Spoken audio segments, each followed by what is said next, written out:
Sin duda eso que cantábamos recién es lo más importante, que Cristo se pueda ver y que podamos ir a Él, porque es el único que tiene palabras de vida eterna, ¿no? Y mirando a los filipenses, la idea es verlo a Él a través de los filipenses, a través de la carta a los filipenses, ¿no? Y vamos a ir a Filipenses 1, 18 al 26. Mientras buscamos Filipenses 1, 18, podemos recordar que en Hechos 16 se puede ver la fundación de esta iglesia. Podemos recordar cómo esta carta tiene la estructura típica de una carta de la época, con el saludo, con la oración de agradecimiento e intercesión. Luego, el domingo pasado vimos a partir del 12 la información que se da, el propósito de la carta. Quiero que sepan que, y Pablo dice que el avance del Evangelio es su fuente de gozo. Y fue un pasaje hermoso para reflexionar. Y hoy toca, de la segunda mitad del 18 hasta el 26, algo que personalmente encuentro muy difícil. Entonces le pido al Señor que nos ayude a todos a entender. Es un pasaje que tiene su toque de complejidad. Parece que no, pero si lo miramos bien, sí. Y el resumen de esta parte, del 1.18 al 26, es que Cristo es todo lo importante. Del 18 al 20 podemos ver ese gozo que Pablo tiene en la seguridad de salvación, y del 21 al 26 podemos ver el gozo en la perspectiva correcta de la vida y la muerte. Es increíble que Pablo esté hablando de gozo tan seguido, ¿no? Estando encarcelado, una persona muy torturada por el Evangelio, a causa del Evangelio, y habla de gozo. Y estoy gozoso, ¿por qué? Porque el Evangelio avanza. Estoy gozoso, ¿por qué? Porque estoy seguro de mi salvación. Estoy gozoso porque tengo la perspectiva correcta de vida y muerte. Y vamos a leer el 1.18 hasta el 26. Dice entonces que, de todas maneras, ya sea fingidamente o en verdad, Cristo es proclamado. Y en esto me regocijo, sí, y me regocijaré. Y hago un paréntesis ahí. Ese regocijo, el primero tiene que ver con todo lo anterior, y el segundo es con todo lo que viene. Entonces vamos a ver esto, me regocijaré. Y ahora vamos al 19. Porque sé que esto resultará en mi liberación mediante las oraciones de ustedes y la provisión del Espíritu de Jesucristo, conforme a mi anhelo y esperanza de que en nada seré avergonzado, sino que con toda confianza, aún ahora como siempre, Cristo será exaltado en mi cuerpo, ya sea por vida o por muerte. Pues para mí el vivir es Cristo y el morir es ganancia. Pero si el vivir en la carne, esto significa para mí una labor fructífera, entonces no sé cuál escoger, porque de ambos lados me siento premiado, teniendo el deseo de partir y estar con Cristo, pues eso es mucho mejor. Sin embargo, continuar en la carne es más necesario por causa de ustedes, y convencido de esto, sé que permaneceré y continuaré con todos ustedes para su progreso y gozo en la fe, para que su profunda satisfacción por mí abunde en Cristo Jesús a causa de mi visita otra vez a ustedes. Y es realmente difícil la primera parte de este pasaje. Ya les voy a explicar, o ya les voy a contar por qué. El 19 dice que él se va a regocijar, pero dice, porque sé que todo esto resultará en mi liberación mediante las oraciones de ustedes y la provisión de Jesucristo. Cuando dice ahí liberación, tradicionalmente hemos pensado en una sola de las 4 teorías de cómo se puede interpretar este pasaje. Son 4. Y acá tenemos que tomar lo que hemos mencionado en nuestros estudios, esa decisión hermenéutica. ¿De qué liberación está hablando? Por un lado, la palabra en griego que se usa ahí es literalmente salvación. Él está seguro de que todo va a resultar en su salvación. Entonces se desprenden 4 teorías. Uno es que está hablando de su salvación final, escatológica, de que su alma finalmente va a ser salva. 2, podría estar hablando, si no viéramos el contexto, de la pena de muerte, que va a salvarse de la pena de muerte. 3, que se va a salvar de esta humillación y va a ser vindicado por el emperador romano. O sea que Pablo va a ser visto por el emperador y va a decir, no, déjenlo libre, por favor. Y vindicado. Dice, no solo libre, sino que con honores, por favor, salga de la cárcel. Esa es la tercera teoría. Y la cuarta teoría, que es la primera que mencioné y es la más común, la tradicional, es pensar que está hablando de que va a salir de la cárcel. Esa es la más común. Entonces, 4 teorías. Su salvación final, la salvación de la pena de muerte, la salvación por vindicación por parte del emperador, y la cuarta, que va a salir de la prisión. Tradicionalmente esta última es la más fuerte. Y tenemos que tomar una decisión hermenéutica, y sería bueno que cada uno estudie este pasaje y llegue a su conclusión entre estas 4 teorías. Para mí, está hablando de su salvación escatológica, que él está seguro de que él es salvo, de que va a ser salvo. Y voy a tratar de desarrollar ese punto, ¿sí? Ese punto. ¿Por qué creo esto? Principalmente por el contexto, tanto en el pasaje ahí cercano, pero sí en el libro vamos a ver que Pablo insiste muchas veces en esto de permanecer en la fe, de relacionar la salvación con la permanencia, con la resistencia, con la perseverancia. Parece que está hablando de la cárcel, pero sigamos leyendo el 20. Dice, conforme a mi anhelo y esperanza de que en nada seré avergonzado, sino que con toda confianza, aún ahora, como siempre, Cristo será exaltado en mi cuerpo, ya sea por vida o por muerte. O sea, nosotros podemos ver en estos 2 pasajes, sabiendo que la palabra en griego es salvación, que esa salvación o esa liberación tiene estas características. Está relacionada a oraciones de los demás. Está relacionada a la provisión del Espíritu Santo. Está relacionado a la imposibilidad de ser avergonzado. Y está relacionada a la exaltación de Cristo y no está determinada por la vida o muerte de Pablo. ¿Sí? ¿A qué está relacionado? A la oración de los demás, a lo que el Espíritu Santo hace, a que es imposible que él sea avergonzado, a que va a ser exaltado Cristo y a que es independiente esta salvación de que él viva o muera. ¿Sí? Ahí en el 20, entre el 19 y el 20 dice todo esto. Entonces, podríamos pensar, por ejemplo, de la pena de muerte, si él dice que va a ser libre, pero es independiente de si vive o no muere. No, podemos tachar la pena de muerte como si fuera esa salvación de la que está hablando. Podemos pensar que el emperador lo va a vindicar y para eso necesita las oraciones de los demás, para eso necesita que el Espíritu Santo obre. Yo no lo creo, personalmente no lo creo. Podemos pensar la salvación de la pena de muerte. Ya dijimos que no. La salvación de la prisión tampoco se dice más allá de que viva o muera y necesito el Espíritu Santo. Para mí está hablando de la salvación al final de los tiempos, de que él va a seguir salvo. Ya vamos a desarrollar más. No creemos que la salvación se pierda. No creemos de ninguna manera eso.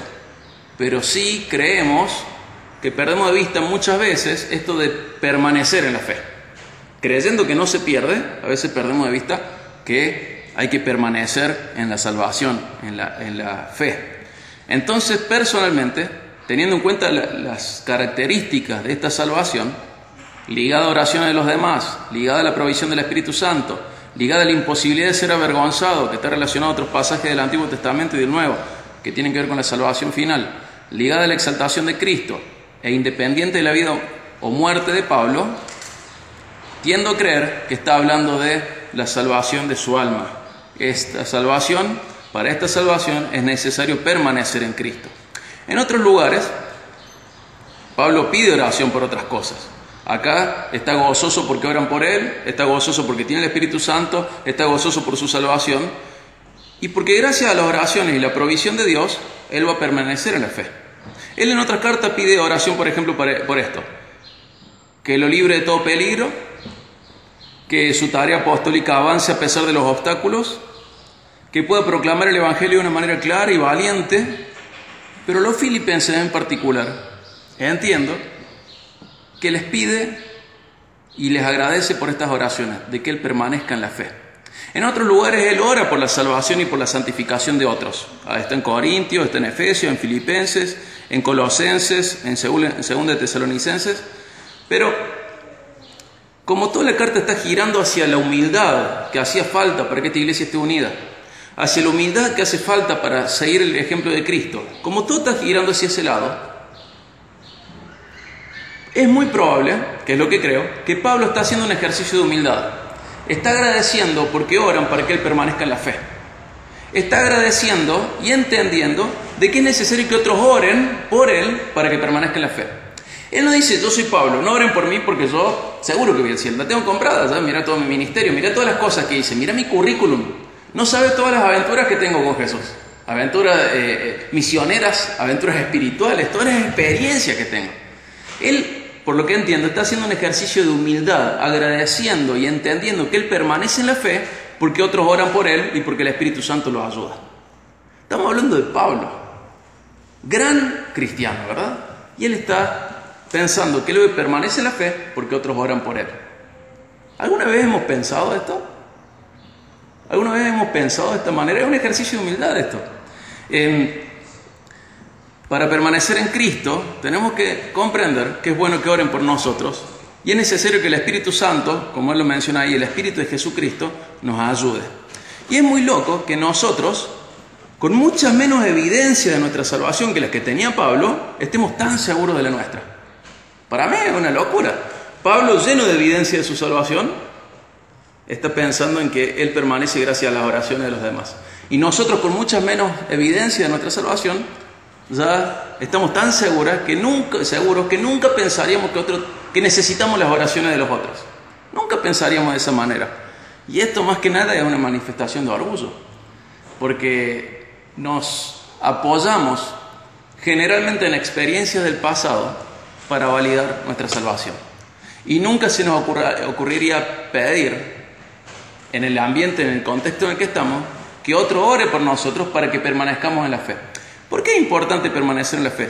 Porque es la comprobación de la salvación. Nosotros podemos ver y saber que no podemos perder la salvación, ¿sí? Eso es evidente. Sabemos que la salvación es una obra de Dios, también es evidente. O sea, no la podemos perder y es una obra de Dios. Pero también sabemos que Dios nos exige que permanezcamos en Él. ¿Sí? Él nos exige que permanezcamos en Él. Jesús en Mateo 24:13 y en 10:22 dice: el que persevere hasta el fin será salvo. No nos está llamando a ganar la salvación por obras a través de la perseverancia. Está diciendo que el que es salvo se va a evidenciar en que permanece en la fe. Él permanece en la fe. Y permanecer en la fe no es simplemente creer en algo. Permanecer en la fe es hacer también, no solo creer, sino también obrar de tal manera congruente la fe y estar creciendo en eso. Pablo, por ejemplo, lo va a explicar en Filipenses 3. Fíjense ahí en Filipenses 3, del 10 al 14. ¿Cómo podríamos saber si estamos permaneciendo? Y podemos saber eso, si estamos permaneciendo en la fe, si cada día nos estamos pareciendo más a Jesús. Fíjense qué interesante Filipenses 3, 10 al 14. Habla de conocerlo a Él, el poder de su resurrección y la participación en sus padecimientos, llegando a ser como Él en su muerte. Hago una pregunta acá. ¿Nos damos cuenta que estamos hablando del mejor teólogo del cristianismo y habla de conocer a Jesús? Se hace la pregunta: ¿y cuándo conociste a Jesús? Y en 1983, 1986, 1954 conocí a Jesús. Y Pablo está diciendo, siendo el gran teólogo, está diciendo que quiere conocerlo a Jesús. En otras traducciones dice: quiero conocerlo más. Pero fíjense que estamos hablando de Pablo. Y él dice: no lo conozco lo suficiente, está diciendo indirectamente. Quiero conocerlo más. Pero además quiere experimentar el poder de su resurrección. Sabemos que los que morimos con Él, vamos a resucitar con Él también. La participación de sus padecimientos, llegando a ser como Él en su muerte. En Filipenses 2, Pablo dice cómo fue su muerte: en obediencia, hasta el final. En humildad, hasta el final. Son los dos puntos bastante claves. La obediencia y la humildad en Filipenses 2, en ese gran pasaje que vamos a ver dentro de unas semanas. Y dice: quiero ser como Él en su muerte. Y dice el 11: a fin de llegar a la resurrección de entre los muertos. Fíjense cómo dice el 12: no es que ya lo haya alcanzado o que ya haya llegado a ser perfecto, sino que sigo adelante a fin de poder alcanzar aquello por lo cual también fui alcanzado por Cristo Jesús. Hermano, Pablo está diciendo que le falta madurar. Pablo está diciendo que le falta crecer en la fe. Pablo está diciendo que le falta conocer a Jesús. Pablo está diciendo que quiere participar de su padecimiento, que quiere ser como Él. Y está diciendo: no lo alcancé. Tengo que seguir, no lo alcancé. ¿De dónde sale entonces nuestra idea de que nosotros sí lo hemos hecho? O Él está definiendo el cristianismo o nosotros. Pero nuestro cristianismo es tan diferente al de Él, nuestra perspectiva de nuestra salvación y de nuestro cristianismo, de nuestro discipulado, es tan diferente al de Él que a mí me asusta. Él está diciendo que no lo alcanzó. Y dice que Él quiere alcanzar aquello para lo cual fue alcanzado por Cristo Jesús. Y hace este juego de palabras. Él fue alcanzado por Cristo para salvación. Pero dice: bueno, Él me alcanzó a mí y yo ahora lo tengo que alcanzar a Él. En Reina Valera tiene otro juego de palabras también interesante. Pero la idea es esta: Él fue alcanzado por Cristo Pero una vez que uno es alcanzado por Cristo, uno tiene que alcanzar a Cristo. ¿En qué? En semejanza, en madurez. Tiene que seguir avanzando. No sé por qué hacemos la planchita entonces y nos relajamos y decimos, no, pero yo estaba diciendo oración en el paso por... Tuve tantos ministerios. Pablo está diciendo que no se conforma con lo que ya tuvo, ya hizo, sino que quiere seguir avanzando, porque eso es una comprobación de que él es salvo, porque permanece en la fe. No porque permanece en la asistencia a la iglesia, no porque permanece en una moral correcta, sino porque dice, tengo que seguir más. ¿Por qué? Porque permanecer es una constante progresiva hacia Cristo. Entonces, si él descuidara esto, él pensaría, no, para, esto está mal, ¿cómo que ya lo alcancé? ¿Cómo que ya tuve los suficientes ministerios, ya me cansé lo suficiente por Cristo, ya me puedo jubilar del ministerio, ya no tengo que servir nada, ya no tengo nada que aprender, ya tengo todas las doctrinas claras? Él, que es la persona inspirada por Dios para dejarnos claridad en las doctrinas, está diciendo que quiere conocer a Cristo y parecerse más a Él. Él, que es torturado con piedras, con varas, con azotes, que va a la prisión, que sufre por la causa de Cristo, dice, quiero participar de sus padecimientos. Él está diciendo que todavía no alcanzó algo que él tiene que alcanzar. Hemos sido salvos, alcanzados por Cristo, para alcanzar a Cristo. Si usted cree que ha sido alcanzado por Cristo, porque Cristo se sentía solo en el cielo y pensaba que no sería lo mismo el cielo sin usted, está equivocado. Cristo le salvó para que usted sea como Él. Y eso comprueba que usted es salvo, que usted siga creciendo en este camino. Y dice ahí el 13, Filipenses 3:13, hermanos, yo mismo no considero haberlo ya alcanzado. Pero una cosa hago, olvidando lo que queda atrás y extendiéndome lo que está delante, prosigo hacia la meta para obtener el premio del supremo llamamiento de Dios en Cristo Jesús. Dice, yo no lo alcancé, pero ¿qué hago? Dejo lo que queda atrás. Y no está hablando de pecados. No está hablando de su pasado como perseguidor de la iglesia, no está hablando de otras cosas. Él está hablando de que no se conforma con su cristianismo del pasado. Él mira todo eso y dice, bueno, olvido lo que queda atrás. Pero Pablo, ¿cómo vas a olvidar? Sos fundador de iglesia, sos misionero, sos una persona rejugada por el reino, no te olvides. Hasta malinterpretando un versículo como lo hacemos hoy, alguien le podría decir, no, sí, Pablo, relájate, tranquilo, que el Señor no es deudor de nadie, usando mal ese versículo, ¿no? Pero él dice, me olvido de todo eso, me olvido, y me extiendo lo que está adelante. ¿Pero qué tiene Pablo adelante? Parecerse más a Cristo, y lo ve como la meta, y dice que sigue hacia la meta para obtener el premio del supremo llamamiento de Dios en Cristo Jesús. ¿Cuál es ese supremo llamamiento? No es la salvación, es parecerse a Cristo. Pero se comprueba la salvación de la persona en que está avanzando hacia esa meta, parecerse a Cristo, porque para eso hemos sido salvos, para parecernos más y más a Cristo. Si uno no está caminando en esa dirección, lo que tiene que revisar es si realmente es salvo. En vez de hacer la planchita y relajarse por sus experiencias del pasado, tendría que seguir los pasos que Pablo está indicando. Dice, me tengo que olvidar del pasado, hoy tengo que avanzar hacia allá.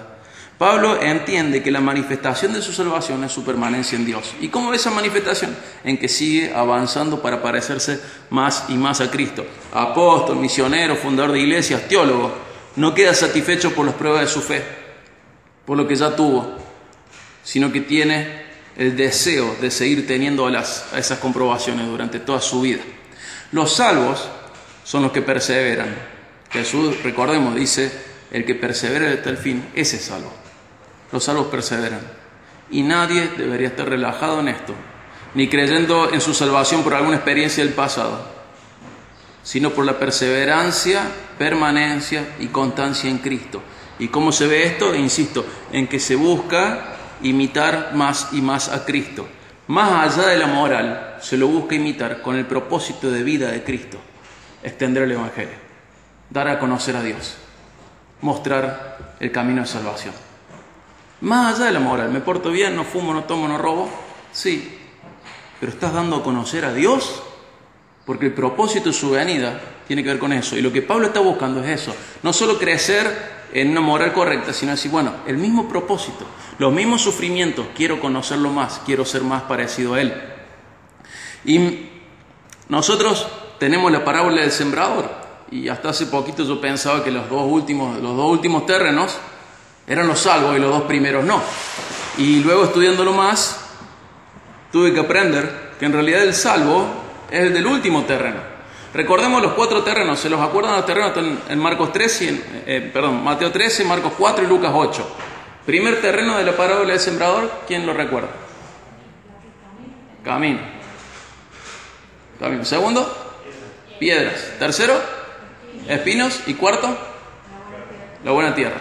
De esos 4, 3 tienen un brote de vida. Todos menos el primero, ¿no? En los otros crece y como hay piedra, hay poca profundidad, ¿qué pasa? Se seca. Ahí vimos el segundo terreno. El tercer terreno es el de los espinos. Crece y ¿qué pasa? Se muere.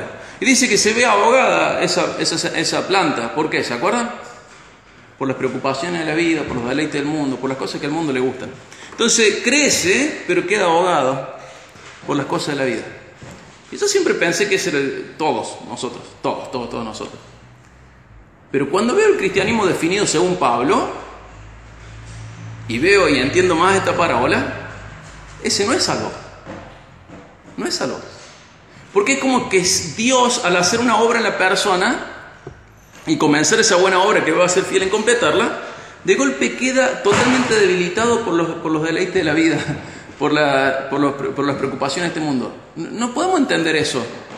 Y en el cuarto terreno, el de la buena tierra, hay una señal muy grande. ¿Cuál es la señal? Que da fruto.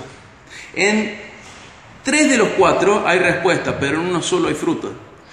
Los salvos son aquellos en donde hay fruto. Dios no es un inútil, no es un frustrado, no es un impotente, es todo lo contrario. Dios salva y produce frutos en esa persona. ¿Cuáles son los frutos? Los que ya sabemos por Gálatas, el fruto del Espíritu, pero todo eso se resume en que la persona empieza a parecerse más y más a Cristo. ¿En qué? ¿En que le sale barba y usa túnica y sandalias? No. ¿En qué? En varias cosas, y una es el propósito de vida. En amar lo que Cristo amaba, en ver lo que Cristo deseaba y enamorarnos del corazón de Cristo e imitarlo. Nosotros sabemos, ya vamos a hablar un poquito más de esto, que es muy difícil, o mejor dicho, muy fácil confundirse y pensar que somos de los salvos porque hay un poco de brote, hay un poco de respuesta, pero no hay fruto. No hay fruto. No nos calienta la misión de Cristo en la tierra. No nos calienta la gran comisión. Cristo, al irse, nos delegó su ministerio terrenal. No vamos a morir en la cruz por otros. Pero dijo, vayan, predíquenle todo el mundo, hagan discípulos en todas las naciones, enséñenle todo lo que yo enseñé, bautícenlo en el nombre nuestro, hagan discípulos. Y una persona que no le calienta eso, ¿en qué se parece a Cristo? ¿Solo en ordenar más o menos su moral? ¿Sin la misión de Cristo? Ya vamos a ver la profundidad de esto en las palabras de Pablo. Pero tenemos que tener claro que cuando Dios salva, produce frutos. Y el Hijo de Dios permanece en Dios porque Dios permanece preservándole. El verdadero Hijo de Dios persevera. ¿Por qué persevera? Porque el Dios verdadero persevera en preservar a sus hijos. Recordemos lo que decía en Filipenses 1:6. Estoy convencido precisamente de esto, dice Pablo, de que comenzó en ustedes la buena obra, la va a perfeccionar hasta el día de Cristo Jesús. Si la obra comenzó y no se perfeccionó, es porque Dios no la comenzó. Los primeros terrenos de la parábola del sembrador. Cae la semilla, hay una respuesta, pero no vemos que Dios siga obrando. Vemos que los espinos lo ahogan, vemos que la poca tierra lo mata, vemos que el sol lo castiga. Hubo respuesta, pero no hubo fruto. Dios salva, comienza esa obra y la va a seguir perfeccionando. Dios no comienza una obra para dejarlas a medias. Dios no es mediocre. Dios no procrastina. Dice, bueno, ya voy a ver qué hago. Mañana me fijo. Nosotros somos grandes procrastinadores muchas veces. Dios no es así. Dios comienza esa obra y la termina. Entonces, ¿por qué en algunos casos la persona no continúa creciendo? Porque no se ha rendido a Cristo, no ha creído para salvación. Dios salva y transforma. Dios salva y transforma. Si no hay transformación y solo hay una agenda evangélica y una moral evangélica, pero no hay una transformación de amar lo que Dios ama, de desear lo que Dios desea, de odiar lo que Dios odia, no hay salvación. Pablo está diciendo está mostrando lo importante que es tener comprobado día a día su salvación. Y es Pablo. No se duerme en los laureles, no hace la planchita con respecto a esto. ¿Y por qué nosotros a veces lo hacemos? ¿Por qué en algunos casos la persona no continúa creciendo? Es como si ya se hubiera recibido de Cristo. Como si ya el cielo le hubiera entregado un diploma que dijera, ya sos Cristo.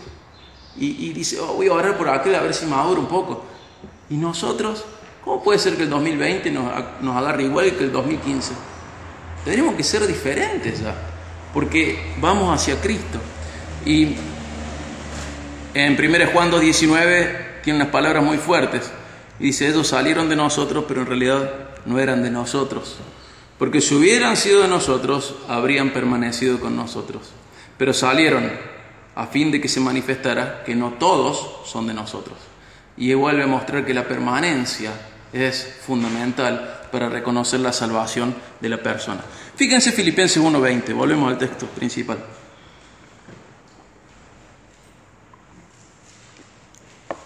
Sé que es un pasaje muy difícil este.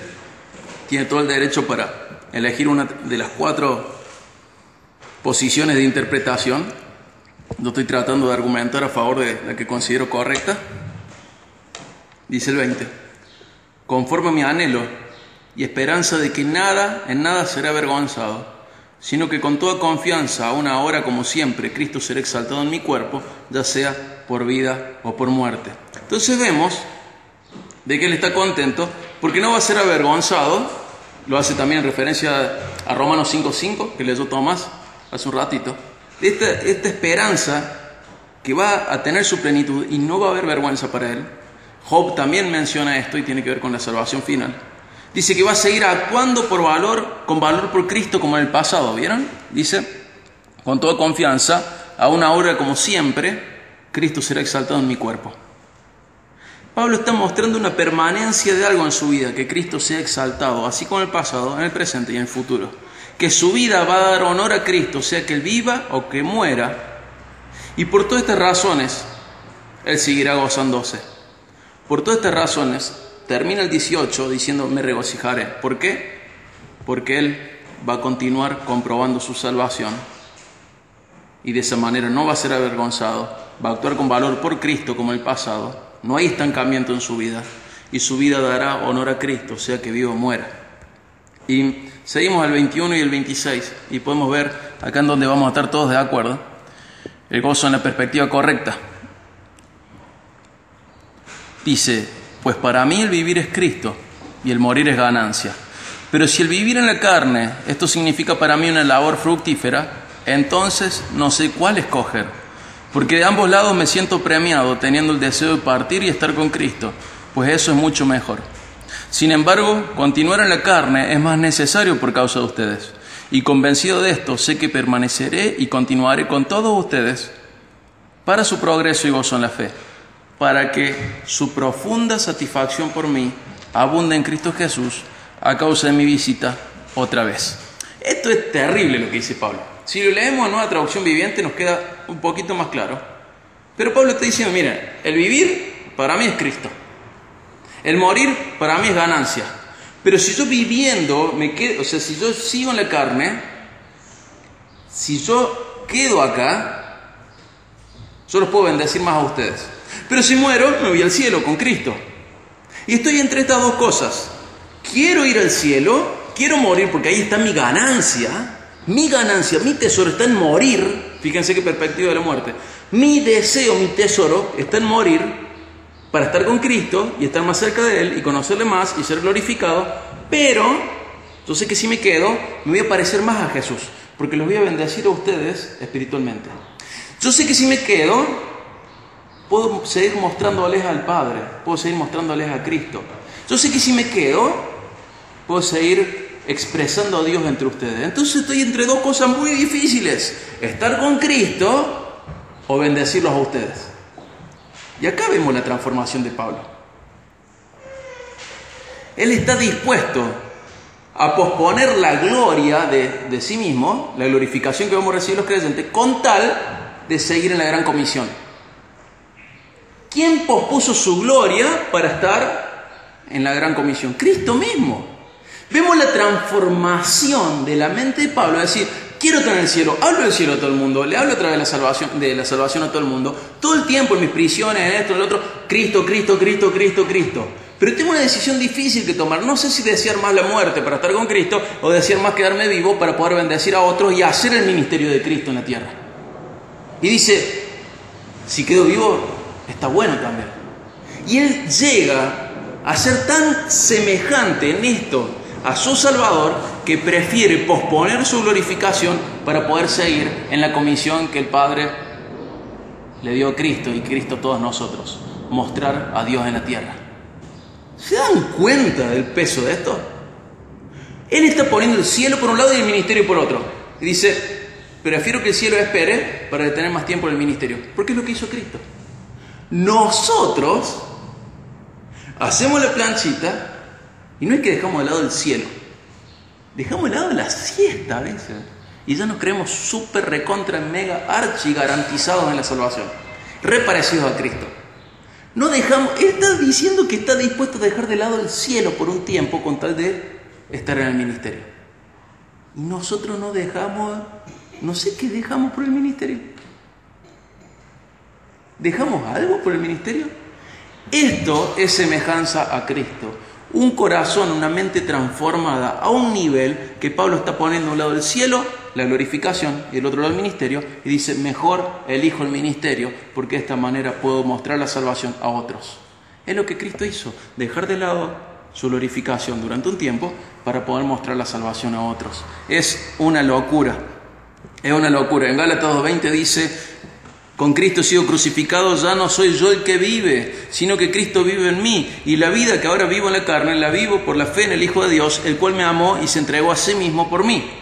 ¿Se dan cuenta lo que dice? Sé que es un versículo muy popular, pero dice, ya no soy yo el que vive, Cristo vive en mí. Para Pablo, Gálatas 2:20, crucificado con Cristo. Romanos 6:4, sepultado y resucitado con Cristo. 1 Tesalonicenses 5:10, viviendo junto a Cristo para siempre. Colosenses 3:4, su vida es Cristo.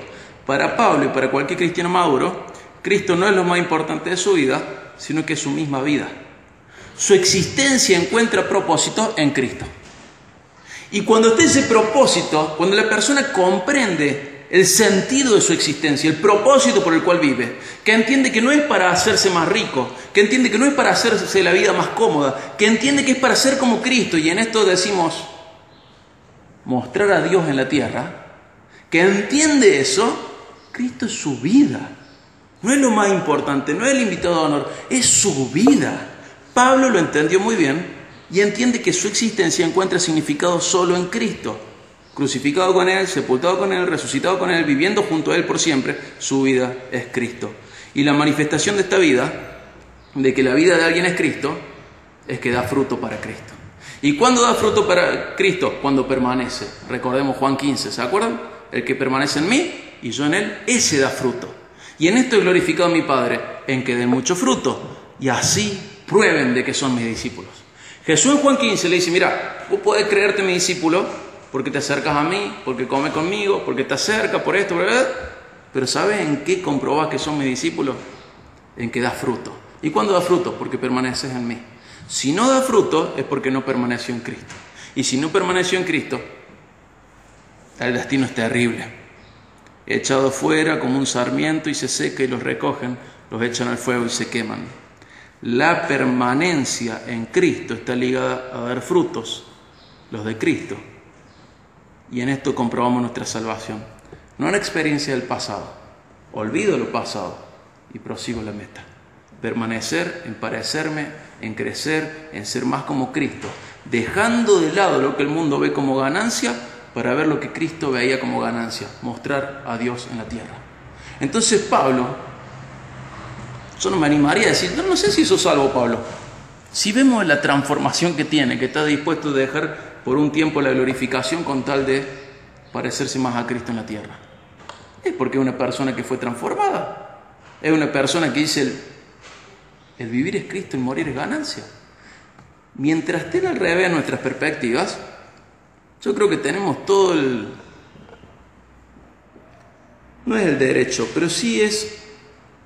quizá la obligación de dudar de nuestra salvación.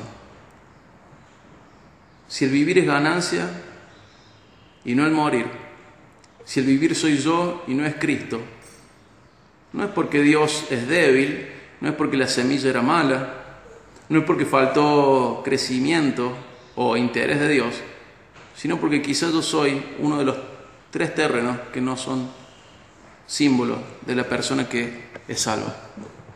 Si el vivir soy yo y no es Cristo, yo no sé si está bien estar seguro de mi salvación, porque Dios, cuando comienza una obra, la continúa y la perfecciona hasta el día final. Entonces tenemos que revisar nuestra vida. Sabemos que morir se convierte en ganancia, es algo valioso. Estamos hablando del cristianismo según Pablo. Es un tesoro inacabable estar cerca de Cristo. Morir es eso. Sabemos que Cristo dio su vida por los demás. Sabemos que los filipenses están peleados entre ellos y parte de la solución es el amor por los demás en humildad. Sabemos que Pablo está poniendo en la balanza 2 cosas y no sabe cuál es mejor, si vivir en el ministerio bendiciendo a los filipenses o morir y estar con Cristo, y estar con Cristo. Y él está seguro de su salvación, volviendo al punto 1, de su pronta liberación o de su salvación, porque su corazón está cada día más parecido al de Dios, su mente cada día más parecida a la de Cristo. Prefiere continuar el ministerio terrenal de Jesús a ser glorificado cuanto antes. Prefiere quedarse para bendecir en lugar de irse para ser glorificado. Él está dando ejemplo a los filipenses, expresando que quizás es mejor seguir vivo, a pesar de los encarcelamientos, a pesar de los azotes, a pesar de los sufrimientos, porque de esa manera podía seguir bendiciendo a los filipenses y de esa manera honrar a Cristo. Él está dispuesto a posponer su propio bien con tal de bendecir a otros. Él está totalmente transformado, no totalmente, pero está transformado. Ha recibido la verdadera metamorfosis, la conversión de verdad. Él piensa como Cristo, prefiere posponer la gloria con tal de mostrar a Dios más tiempo en la tierra. Prioriza los intereses de los otros por sobre los suyos, los intereses de Dios por sobre todo lo demás, y la vida y la muerte para él y para todos nosotros están en manos de Dios, y eso llena de alegría a Pablo. Y él dice, sea que muera o que viva, él está seguro de su salvación. ¿Por qué? Por los frutos de Dios en su vida. ¿Cuáles son estos frutos? Insisto, él quiere parecerse más a Cristo y está dispuesto a posponer su glorificación con tal de bendecir a otros más tiempo. Pablo busca que esta perspectiva de la vida y la muerte, que era como la de Jesús, sea entendida y practicada por los filipenses. Y hermanos, si queremos que Dios nos hable a través de este pasaje, es necesario que entendamos cómo mirar a la vida y a la muerte. Es necesario que comprendamos. Nosotros podemos clavarle el visto a este pasaje y decir, bueno, está hablando de la salida de la cárcel. Para mí, desprenderlo del resto del contexto, de este contexto que leímos hoy, de lo que sigue. Pero si queremos que Dios nos hable a través de este pasaje, tenemos que entender bien la vida y entender bien la muerte. Pablo no está enseñando ni dando ejemplo de cómo ser un apóstol. Pablo está enseñando y dando ejemplo de cómo ser un cristiano. Pablo, insisto, no está diciendo, bueno, los apóstoles tienen que hacer esto, los misioneros tienen que hacer esto. Está diciendo, el cristiano es esto. Está definiendo el cristianismo. Él está dando un ejemplo de cómo seguir a Cristo. Él tiene un deseo supremo de imitar a Cristo en la tierra, de continuar su ministerio terrenal, brindando el evangelio, dando a conocer a Dios. Él tiene la idea de negarse a usar su experiencia del pasado como base de seguridad para su salvación y con eso regalarse en el servicio a Cristo. Lo que Pablo de otra manera está mostrando indirectamente es algo que nosotros hacemos a diario en el celular. ¿Vieron cuando aparecen las aplicaciones y dice, ustedes tienen que actualizar esta aplicación? Y uno la actualiza. Generalmente las personas la actualizan, algunas no. Pero generalmente uno actualiza y quiere tener la última aplicación, la última versión, porque tiene menos errores que la anterior. Y Pablo, a lo largo de esta carta, vamos a ver que él desea un check, una actualización, un update, una confirmación diaria de su salvación por el fruto que hay de Dios en su vida. Él quiere ver hoy que es salvo. No quiere decir, bueno, soy salvo porque hice una oración hace 30 años. Quiere decir, hoy soy salvo. Porque mira lo que me está pasando. Veo el cielo, veo el ministerio y digo, no, el cielo espere porque quiero seguir siendo como Jesús en la tierra. Es una actualización re grande. Él está comprobando su salvación hoy. Insisto, no se puede perder la salvación. Pero muchos están seguros de una salvación que no tienen. Nunca fueron transformados. Nunca renunciaron a nada. El vivir es ellos mismos y el morir va a ser pérdida porque el vivir fue ellos mismos. Son sus dioses. Simplemente agregaron a Jesús como una calcomanía que ponemos detrás del auto. No es Jesús su vida, es un invitado de los tantos invitados que hay en su vida. Las pruebas de salvación que Pablo utilizó para pensar en su salvación siguen vigentes. Los salvos permanecen dando fruto. Y el cristiano de hoy es tentado a vivir como si del otro lado de la tumba no hubiera nada, o al menos que no hubiera nada valioso. Entonces todo es hoy, todo es acá, todo es ahora. ¿Cómo voy a dar algo por Cristo si ni siquiera sé si es real? Ese razonamiento debería hacerse en nuestros corazones cada vez que estemos tan seguros y definamos que el vivir somos nosotros mismos y no es Cristo. Pablo es de carne y hueso como nosotros, en teoría su Dios y su Cristo son el mismo que el nuestro. Entonces, ¿por qué nuestras vidas son tan diferentes? ¿Creemos que Pablo no fue real? ¿Creemos que Cristo y Pablo son parte de una mitología? Vemos a Pablo como el ejemplo de un paisaje lindo para mirarlo y decir, mira qué lindo paisaje, mira qué bueno.